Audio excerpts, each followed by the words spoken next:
Hello, everyone, and welcome to episode 55 of the Rock and Roll Beer Guy podcast. This episode is brought to you by One Effing Inc. Get your custom Rock and Roll Beer Guy t-shirt from One Effing Inc. by going to the number one effinginc.com/effingradart. Go check it out. You can pick the color of the shirt, you can pick the ink, make it your own, and support the podcast. In this episode, I talked to Matt Cohen of the band New Language. They are a band based out of LA. Matt is the bassist in the band. We talk about their new music that they're working on, a new track coming out this next Friday. They have a couple shows coming up with Will Haven. I had a good time talking to him, and I hope you guys enjoy it. Don't forget to like, share, and subscribe. Cheers.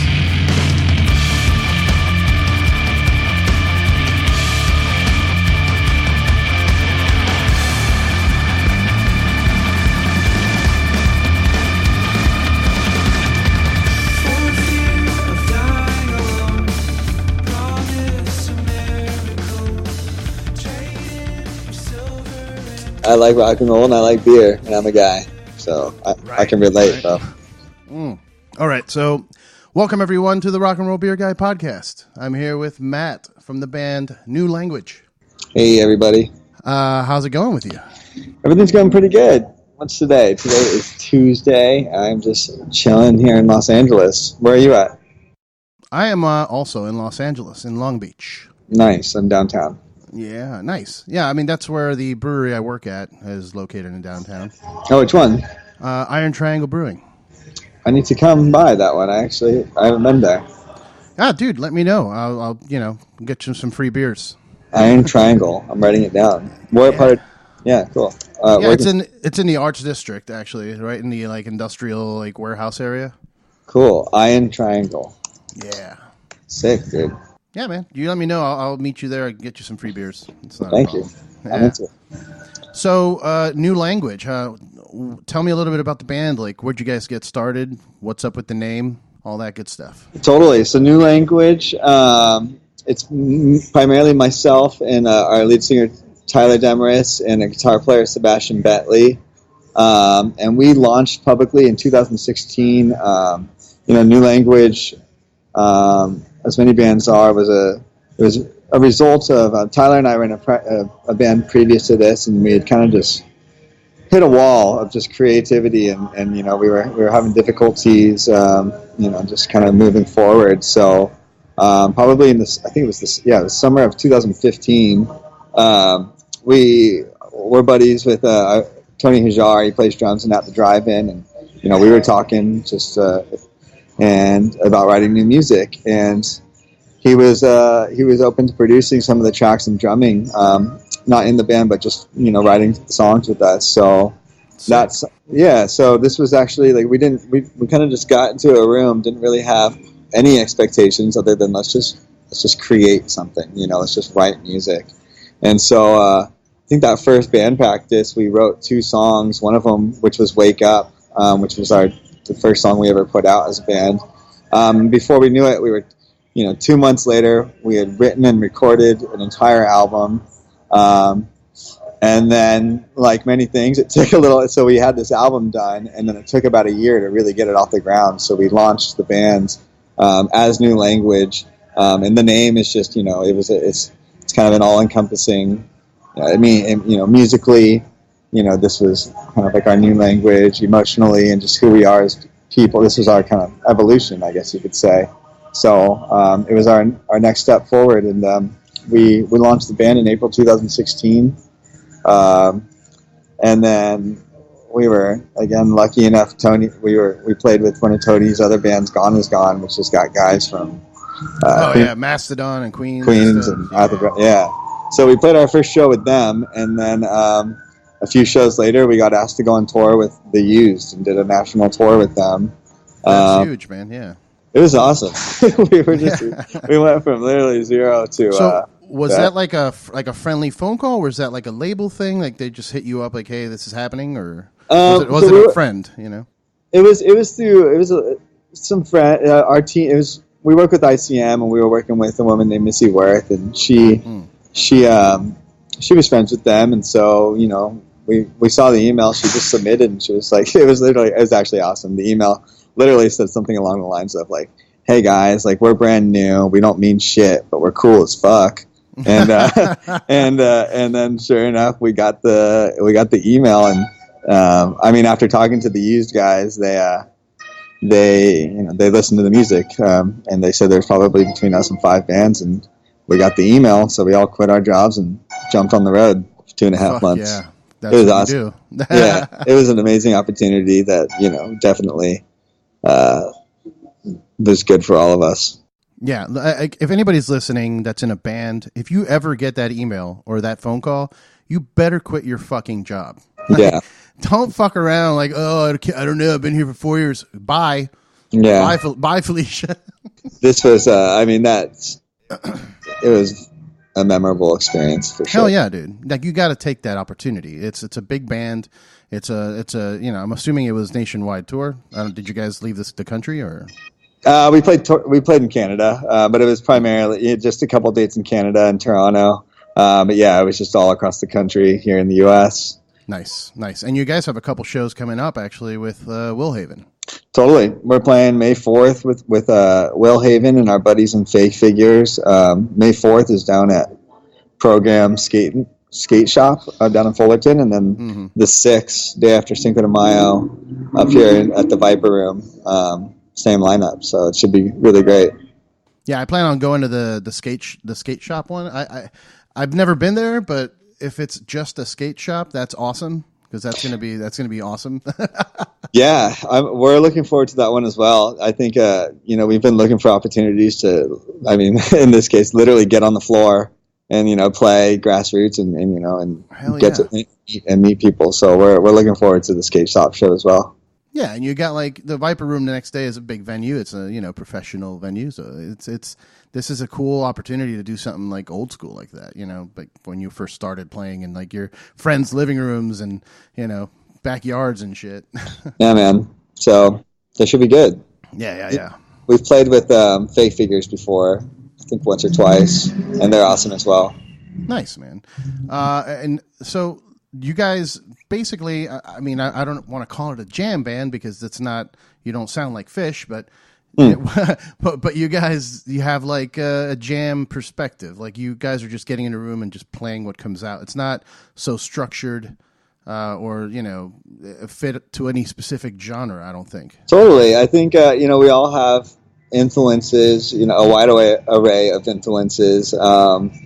And yeah, I don't think we have necessarily a formula to our songwriting. It's definitely evolved, even in the last year, but everyone's encouraged to bring in ideas, and we'll get into the room, and whether it starts with a drum beat or whether it starts with a riff or a vocal melody, we all just try to encourage one another to bring ideas in, and let's create it and build it out together. Hell yeah, man. And I think it's needed.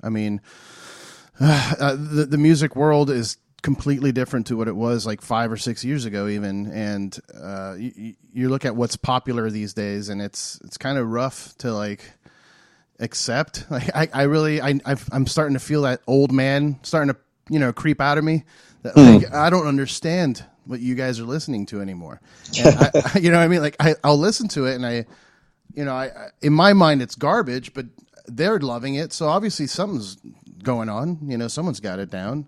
Yeah, I've felt that this was the first time like I aged myself, I guess, with the new rap generation, that I just don't get it, and so I'm like, all right, I know I get it.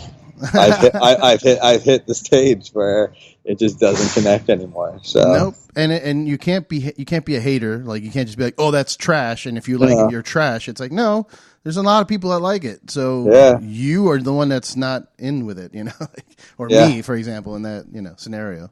But yeah, I it's so refreshing to hear a band like you guys come out of nowhere and like just it's something new and fresh. It's not your cookie cutter.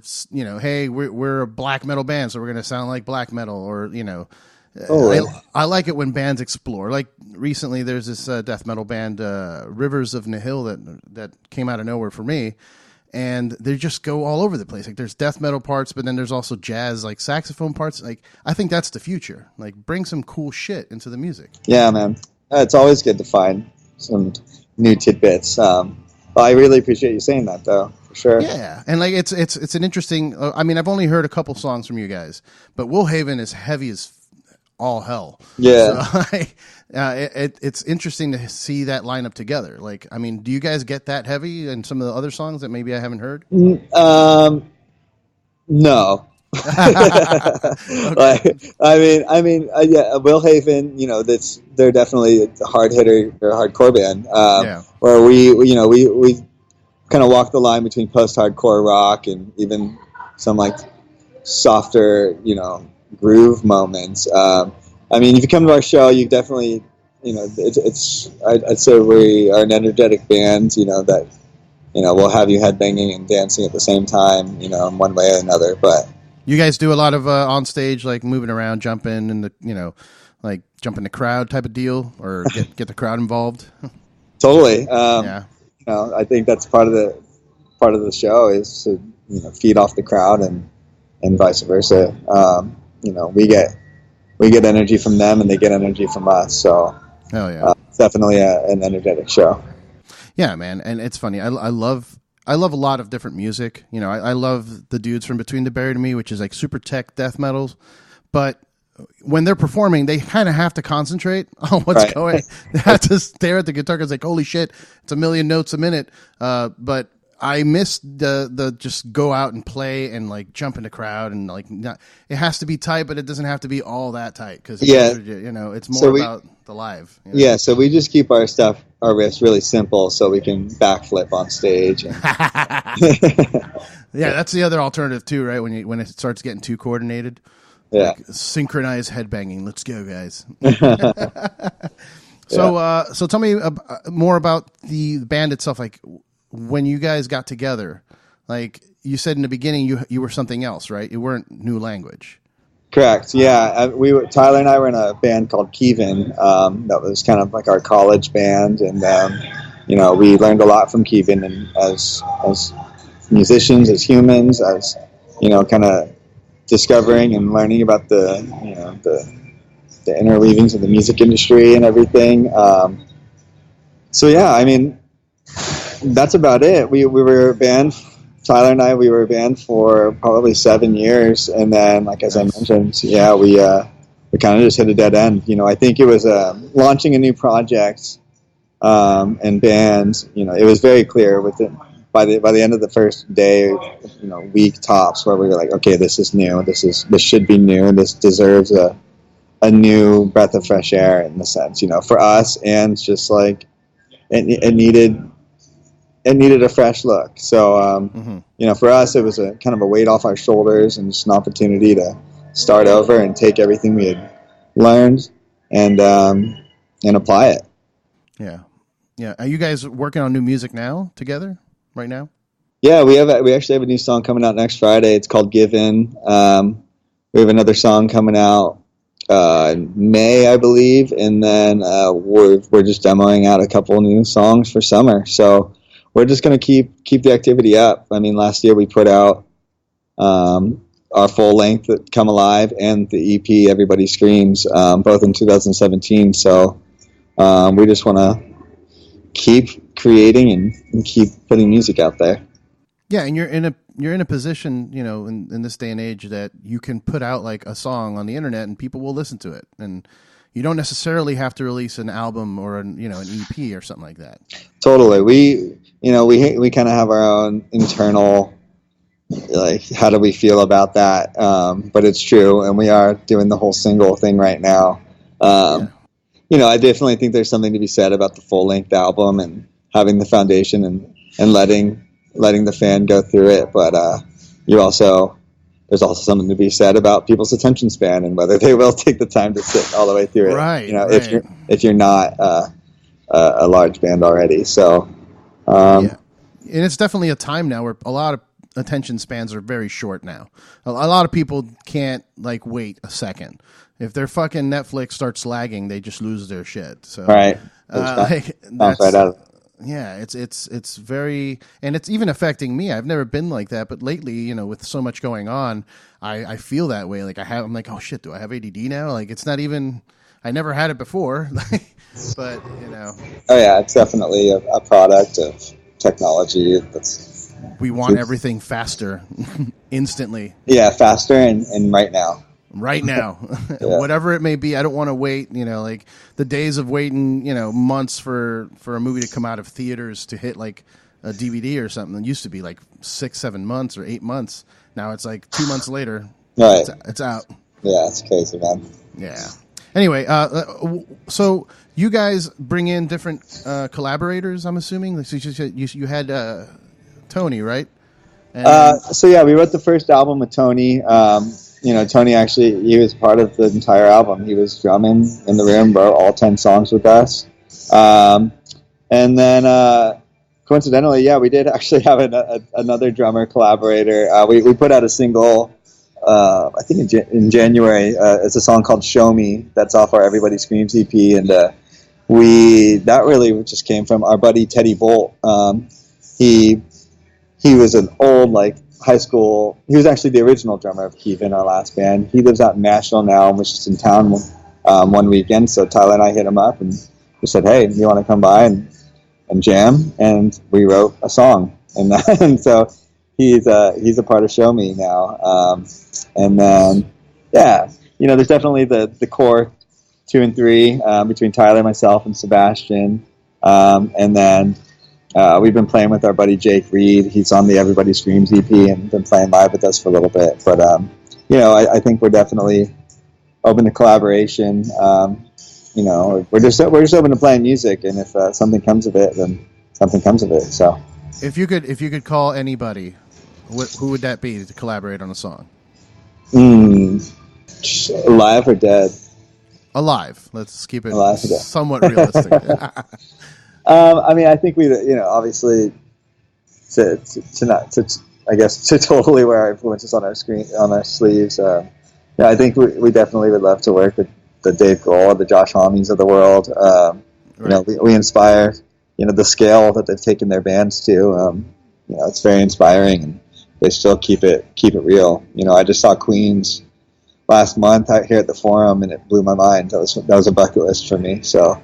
Yeah, it's really mind-blowing to me that they're still able to consistently put out good music, and perform at a very high level. I mean, last time I saw them was just before the newest record, and it was in Miami at the Fillmore, and it was the first time they played Miami in a very long time, apparently. Nice. The crowd was just out of control, and Hami was like, "Oh, I guess we fucked up not coming here before." How funny, dude. Yeah. Yeah. So, but they had these crazy screens and very visual, show, and that takes a lot of work. People don't get that. There's so many crew members and people programming videos and setting up the LEDs and running that shit in the back. That's a full on production now. Oh yeah. I mean, people's expectations just keep getting higher and higher, kind of like we were talking about with the instant gratification. Yeah. So now you got to have bigger and bigger shows. Yeah, but definitely, it's a fun touch. Do you like 9 Inch Nails at all? I do. Yeah, I mean, they're an example of taking production higher and higher every tour. And then, the most recent one, he's like, "Fuck it, I'm not bringing anything. We're just doing a show." Right. I love it. That's it. We're bringing it down. Nope. I know. I actually just saw, I'm not going to name their name, but I was just at a metal show last month at the Fonda, and this band, who I love, plays to tracks and a click track, and, obviously all their production, but it kept going out throughout the set. Oh. And it was the least, and so they kept stopping, and I was like, don't stop. I was like, this is the least hardcore thing in the world. If just play without, just play without the lights, dude, and just keep it going. Oh my god, especially if it's just the lights. If it's I don't know, backing tracks that are messing up harmonies and stuff, then that's a little different. But totally, I don't know the total details, but either way, I was like, just freaking turn it up. Scream. Yeah, man. Just don't depend on your backing track. That should just amplify your shit, make it sound cool. Add a little noise, but it shouldn't be the structure in the song. That's a good way to put it. Yeah. Yeah, it's supposed to be like the salt and pepper. It's not supposed to be the fucking dinner. I like it, dude. That's a great way to put it. Yeah. So do you guys have plans of like going on crazy tours, doing the living on the road thing, or you're just going to keep doing like sporadic dates like you're doing now? Yeah, we would love to get back on the road. I think we're just looking for the right opportunity to get us out there. Right now, it's just sporadic dates. We're definitely looking into summer, and I know we have a couple things planned in June. But definitely the plan is to get back on the road soon. 2016 into 17 was spent a lot on the road. Towards the end of 17, we decided to focus here at LA. Focus on here in LA. We did a residency over at the Satellite in Silver Lake. Nice. And then, I think this is probably the longest I haven't played a show since I started playing music when I was like 15. So we're ready for these May shows and to, get everything going in June as well. So. Oh yeah. Yeah. Who would be a dream artist to tour with, like alive? Aside from Queens of Stone Age, like we already talked about, like collaborating with him. So I mean, I credit for me. I'll speak for myself. By the way, I'm the bass player of the band, and did I not address that? I'm sorry. Yeah, no, it's cool. you might have. I don't know. I credit a lot of why I play music to Thrice. I'm from Irvine, California, and nice. Thrice also is, and I worked at the same skate shop as Tepe. Growing up, I was like the middle school kid. Thrice was like our hometown hero. So if I could play at least even a show with Thrice, that's kind of dream come true for me. That's awesome. Yeah. Yeah, I had the honor of playing a show with them in Florida. Did you? Actually, it was their farewell tour before they came back. Yeah. I kind of like even got a little upset when they came back. I'm like, God damn it. You just, I cried at that show. Yeah, dude. Yeah. And yeah, they are, their music changed. I do credit them to getting me into the style of music that we now play for sure. That's awesome. Yeah, they're great, and they've evolved so much as well. Like they started off, a lot of people that are just fans of Artists in the Ambulance and don't like their other stuff. It's like, what are you doing? Right. Are you even listening to the band? Like it's such a great evolution. It's where they should be going, I know. It's like when you go to the show and everyone's just chanting Deadbolt. It's like, guys, like, come on. Like I do want to hear Deadbolt too, but don't make them feel bad about it. Right. I hate that. One of the people that I admire most is Aaron Harris from ISIS, the band, and Sumac and all that. And, he's very adamant about that. Like, hey, man, I have my set list. Yeah. You know what I mean? Like, I have a show I'm trying to present to you.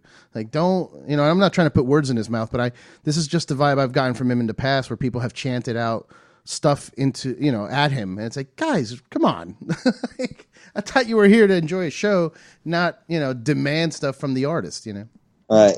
Man, I remember, what did they end up doing with their band name and everything? Oh, they broke up. That's not a band anymore. Yeah, I remember. Yeah, Aaron's in a band now with Brian Cook from Russian Circles and Botch and all that, and they it's called Sumac, and it's like the heaviest shit I've ever heard in my life. It's insane. Nice, man. You said earlier also that you are a beer guy. So, what kind of beer are you drinking? I thought you might ask, and so I wish I would.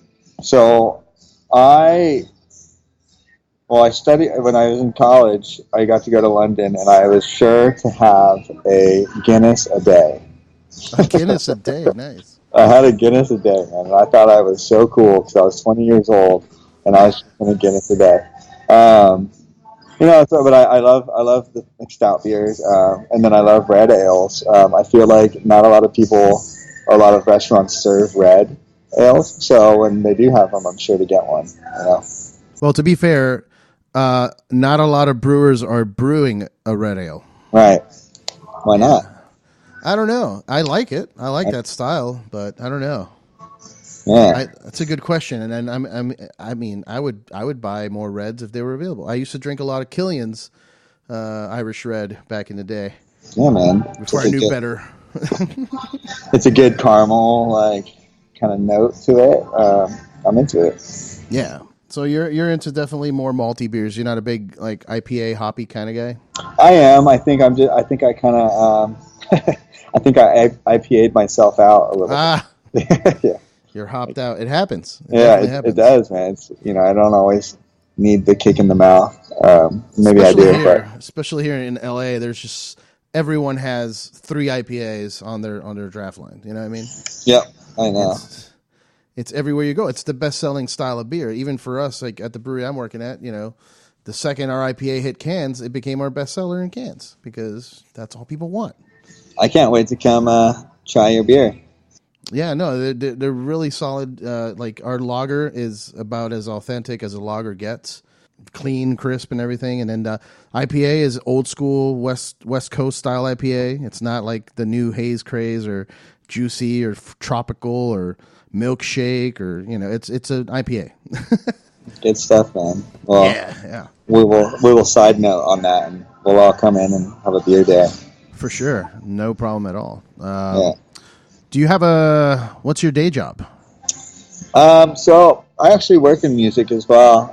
Nice. And yeah, I've worked at a couple of record labels, primarily in marketing. I kind of just fell into doing digital marketing from being a product of my generation. I was not to totally age myself again, but I grew up in the MySpace kind of era. So when I was in middle school, I was coding and designing websites for my bands and making press packs and designing stuff, and then I went to school, and not even necessarily for that, but just global marketing, and then found myself working in digital. So I've worked at a couple labels, and but I'm a contractor, so I just I pick up clients here and there, and that allows us to still go on the road when we need to. It's pretty funny.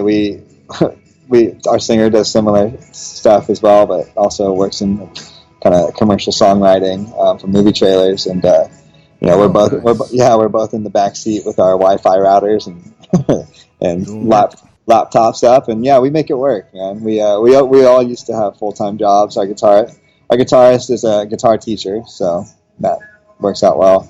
But if we wanted to go on the road and pursue music, and you got to make them both work. Until music is able to fully support life.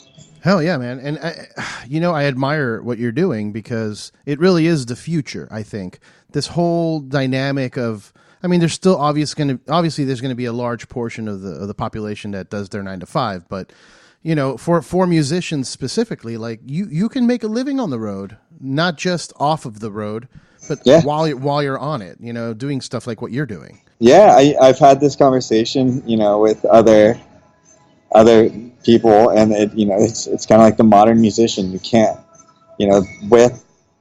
unless you really hit, and ideally you do, but a lot of musicians, have that other job or are tech savvy and figure it out. So it's music and something. Ideally, it would just be music, but ideally. But nowadays, we can't do that. All right, 0.0004 cents a stream isn't going to cut it yet. No, and it's really important to have someone that does like Photoshop and stuff. That was me in the band. Like I would sit at home and come up with designs for shirts and for the band itself, the logo and stuff like that. Yeah, because it's either do it yourself or pay someone to do it, and we were all broke. So it was like, I'll learn. What was your band? What was your band called? Dissever. It was. We're kind of on a hiatus right now, but cool. We were around for about 10 years in Florida, and everybody moved to a different state. Dissever? Dissever, yeah. Dissever. Dissever, dude. Cool. Yeah, it's weird. I don't even know what to say music-wise. It goes all over the place. There's, commercial-friendly songs, and then there's punk songs, and there's a hardcore song, and then there's a, acoustic song. So it's kind of all over the place. Cool, man. I'm going to check that out, too. Awesome. Yeah, a lot of people, since when we do heavy, it gets really heavy and really technical, so it throws off a lot of people when they hear us and they're like, "Why are you singing?" Or if I'm singing and then I play the heavy song, they're like, "What the hell happened?" Yeah. Yeah. So Yeah, it was rough just getting an audience together because people needed to be able to grasp one or the other. You know, Right. If we get too heavy, the girls start leaving, and then if you start singing too much, the guys leave. Yeah, that's funny. Yeah, man, it's hard, and all of us, that was our life. I gave up everything I had at the time. Like, I started, doing gigs as a stage producer, like with a few buddies of mine, just building stages and doing lighting and rigging and all that stuff, just to keep the band afloat until we can go on tour. And then, but we would go on tour and come back in debt, and it just wasn't worth it. Yeah, it's hard. It's hard. Nowadays, with what we have, like even right now, if I wanted to go on tour, I could say, yeah, I'm going to go on tour, and when I come back, I'll Uber and do Lyft and other things. Like, there's a lot of options. Totally. And I think that's the point I'm trying to make. That don't depend on the music industry to pay you. Just do it for the passion and the love of music. I agree with that, man. And that's how you'll get the most honest, best stuff out of yourself as well. Yeah. It's the second you start trying to fit something or pretty much fit into something, you start overthinking things and you get stuck. Yeah, man, the real fans will see right through it. Mm-hmm. You know what I mean? They'll be like, oh, they're not the same, or maybe they're still the same and they haven't changed. Like, I don't know. They'll see right through whatever it is you're trying to mask. I agree. Do you have any other like things that you like to do? I guess. Do I like to do other things? Yeah, man, I love to travel, but I mean, mainly my life is really it's music, dude. I work in it, I play it, and I surround myself in it. I've played music my entire life. I've performed and I guess traveling, but then I get to satisfy that through music as well. And so cool. Yeah.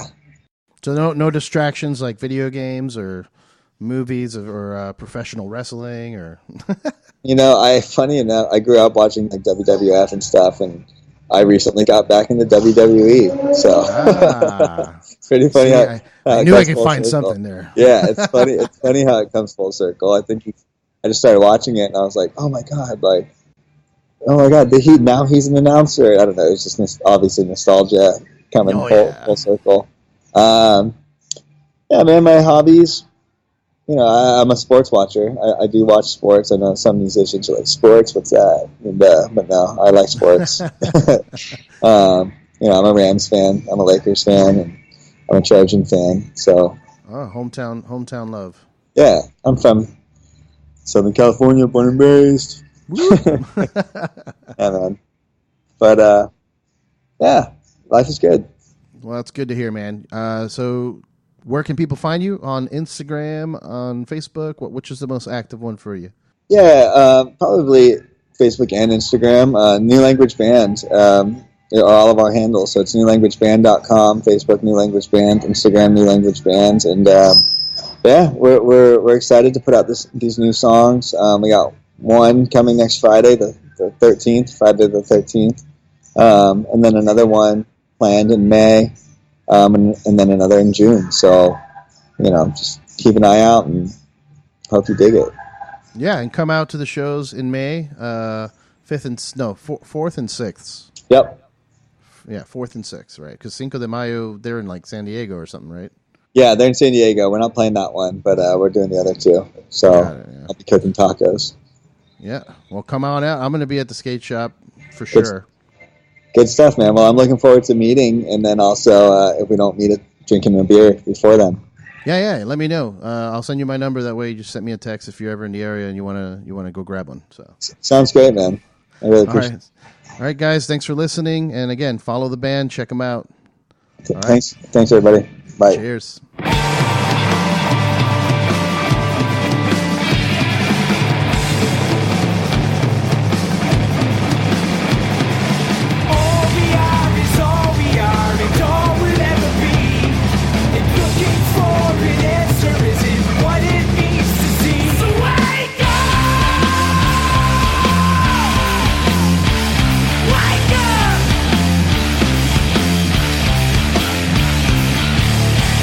Shouldn't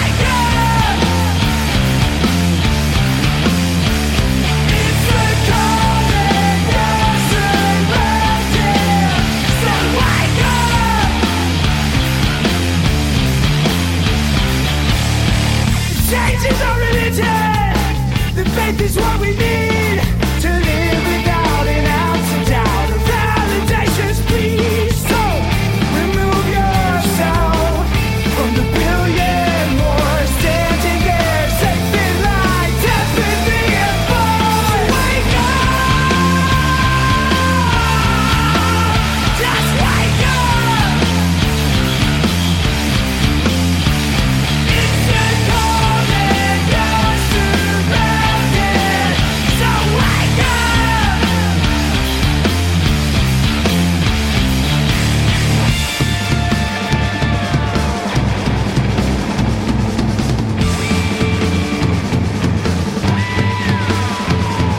So gather up the precious things and throw them in the wind.